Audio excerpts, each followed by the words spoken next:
तो हेलो बच्चों, प्यारे बच्चों, क्या हाल चाल। आज हम लोग पढ़ेंगे केमिस्ट्री का यानी कि रसायन विज्ञान का इकाई नंबर 2, यानी कि एक तरह से लेसन नंबर ये हमारा 2 है। अगर मैं बात करता हूं कि आज का जो लेसन नंबर 2 है इसके अंदर हम लोग क्या पढ़ेंगे इकाई नंबर 2 में, यानी कि विद्युत रसायन। तो विद्युत रसायन कहते किसे हैं प्यारे स्टूडेंटों? हम लोग विद्युत रसायन की बात करते हैं तो विद्युत रसायन यानी कि रसायन विज्ञान की वह शाखा जिसके अंतर्गत हम लोग विद्युत एवं रासायनिक ऊर्जा में परस्पर रूपांतरण का क्या करते हैं, अध्ययन करते हैं। ये हमारा क्या कहलाता है, विद्युत रसायन कहलाता है प्यारे बच्चों। जो मैंने एक बार वर्ड बोला है उसको यानी कि आप लोग दोबारा से पीछे बैक करके उसको सुन लीजिए और उसको कॉपी पे नोट भी करते हुए चलिए प्यारे स्टूडेंटों।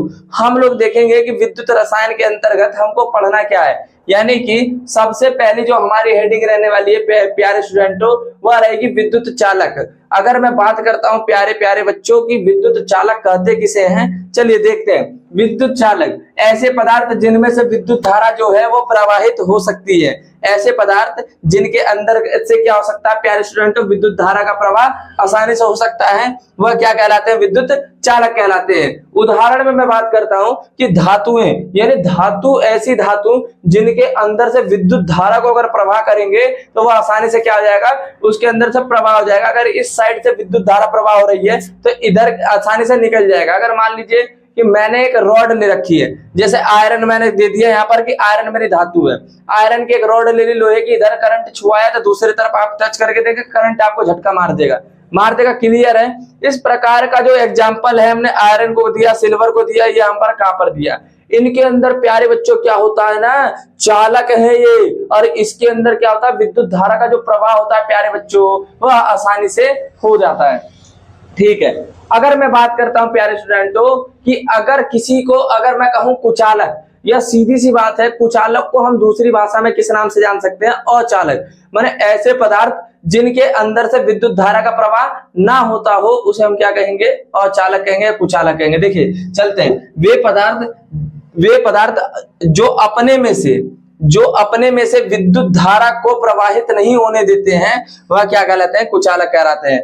ऐसे वे पदार्थ अपने में से, यानी यहां मैं लिख दे रहा हूं जो, यानी यहां पर होगा कि जो अपने में से, यहां पर मैंने लिख दिया जो, माने वे पदार्थ जो अपने में से विद्युत धारा को प्रवाहित नहीं होने देते हैं वह क्या कहलाते हैं, कुचालक कहलाते हैं। उदाहरण में कांच हो गया, रबर हो गया। ये मैंने रबड़ आप देख लीजिए, कहने का मतलब यह है कि रबड़ खुद के अंदर से, मैंने कहा वहां पर आयरन था, आयरन अपने अंदर से करंट को यानी कि बहने दे रहा था, लेकिन रबड़ क्या होता है प्यारे स्टूडेंटों, वो रबड़ जो होता है अपने अंदर से करंट को फ्लो होने नहीं देता, बहने नहीं देता है। इसी वजह से देखोगे आप लोग प्लास वगैरह आपके घर में होगा, जब हम लोग वायर कसते वगैरह हैं या वायर या किसी चीज को घुमाते हैं इलेक्ट्रिक की चीजों को, तो वहां पर क्या होता है, हम प्लास जब लेते हैं तो उस प्लास पे ऐसा आपको लेयर चढ़ा हुआ मिलेगा जो एक तरह से कुचालक का काम करता है, जिसके अंदर से प्यारे स्टूडेंटों अगर करंट फ्लो कर दिया जाएगा ना तो उसके अंदर करंट फ्लो नहीं होता। वो पहली बात तो उसके अंदर आयरन यानी लोहा लगा हुआ था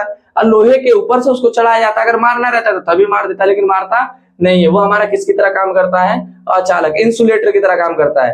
अब देखिए, अगर मैं कहूंगा चालक और कुचालक तो हो गया, एक और होता है अर्धचालक होता है। अर्धचालक में क्या होता है प्यारे बच्चों, उसको हम लोग फिजिक्स के अंदर पढ़ेंगे जाकर के। उसके अंदर क्या होता है कि मैंने इसकी अपेक्षा थोड़ा करंट फ्लो तो होता है, लेकिन इसकी अपेक्षा थोड़ा स्लो होता है, इसमें तेज होता है। और अर्धचालक में थोड़ा इसकी चालक की अपेक्षा थोड़ी स्लो होता है, लेकिन कुचालक की अपेक्षा थोड़ा तेज होता है, उसे अर्धचालक कहते हैं। जहां तक मेरे को उम्मीद है प्यारे स्टूडेंट तो समझ में आ गया होगा। अब चलते हैं आगे, तब तक इसको आप लोग उतार लीजिए। तो प्यारे स्टूडेंटों, अगर कोई भी मैं पदार्थ की बात करता हूं तो वह विद्युत धारा का प्रवाह केवल तभी कर सकता है, उसके लिए उसके अंदर 2 शर्तें होनी चाहिए। पहला ये कि वह क्या होना चाहिए, आवेश, उसके अंदर आवेश वाहक होना चाहिए। दूसरी बात यह है कि उस आवेश वाहक को एक स्थान से दूसरे स्थान तक ले जाने के लिए कोई उसके अंदर ऐसा बल कार्य करना चाहिए जो उस आवेश वाहक को एक स्थान से दूसरे स्थान तक ले जा सकता है। चलिए बात करते हैं अब चालकों के प्रकार की, यानी कि विद्युत चालकों के प्रकार की। अगर मैं बात करता हूं प्यारे स्टूडेंटों तो विद्युत चालक जो होते हैं वो 2 प्रकार के होते हैं। कितने प्रकार के होते हैं, 2 प्रकार के। याद रखिएगा, विद्युत चालक कितने प्रकार के होते हैं, 2 प्रकार के। तो पहला देखिए, पहला हमारा हो गया धात्विक चालक। अगर मैं धात्विक चालक की यहाँ बात करता हूं वे चालक पदार्थ जो कोई भी रासायनिक परिवर्तन किए बिना, माने ऐसे चालक जिनके अंदर किसी भी प्रकार का रासायनिक परिवर्तन देखने के लिए नहीं मिलेगा।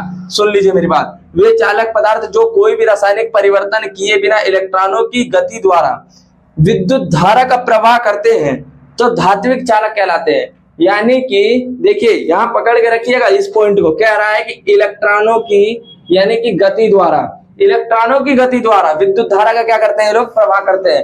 एक तरह से अगर मैं बात अब यहां पर बता दूं बात कि यहाँ पर ये मुक्त इलेक्ट्रॉन यानी कि जो आवेश वाहक का जो कार्य करता है वह मुक्त इलेक्ट्रॉन करते हैं। यहाँ पर आवेश वाहक का कार्य जो करते हैं वो मुक्त इलेक्ट्रॉन करते हैं, इसीलिए इनको इलेक्ट्रॉनिक कंडक्टर एक तरह से कह सकते हैं। ठीक है, सुन लीजिए मेरी बात। अब यहाँ पर कहने का मतलब यही था हमारा, यहाँ पर मैं इसको क्या कह सकता हूँ, इलेक्ट्रॉनिक चालक भी कह सकता हूँ। ठीक है, अब सुन लीजिए मेरी बात।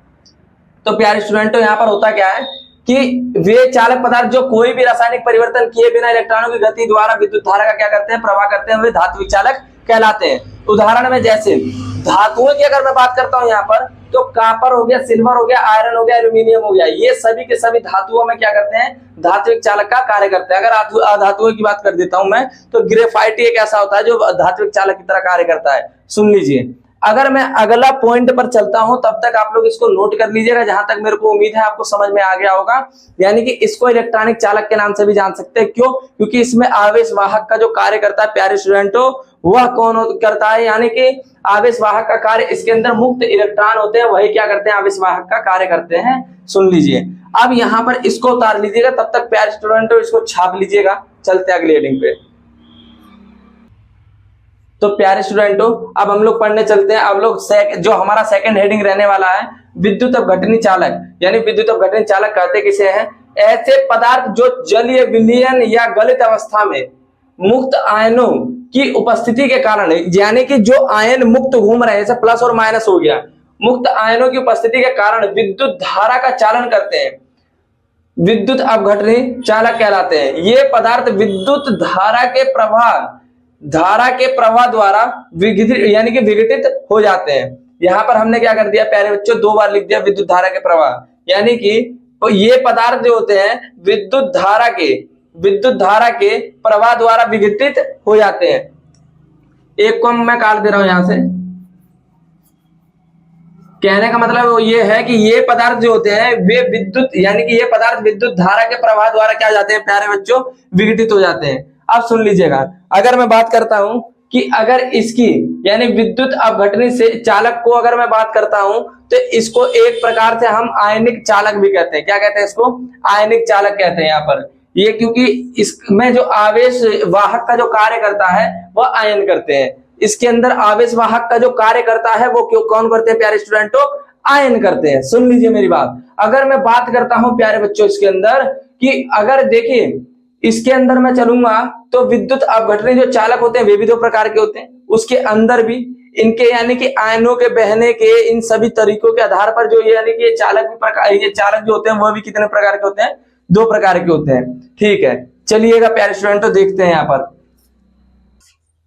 चलिए स्टूडेंटों देखते हैं यहाँ पर। यानी कहने का मतलब यह है कि जलीय वियोजन के आधार पर विद्युत अपघटनी चालक को पुनः 2 वर्गों में विभाजित किया गया है। तो देख लीजिए, पहला होता है प्रबल विद्युत अपघट्य, दूसरा होता है दुर्बल विद्युत अपघट्य।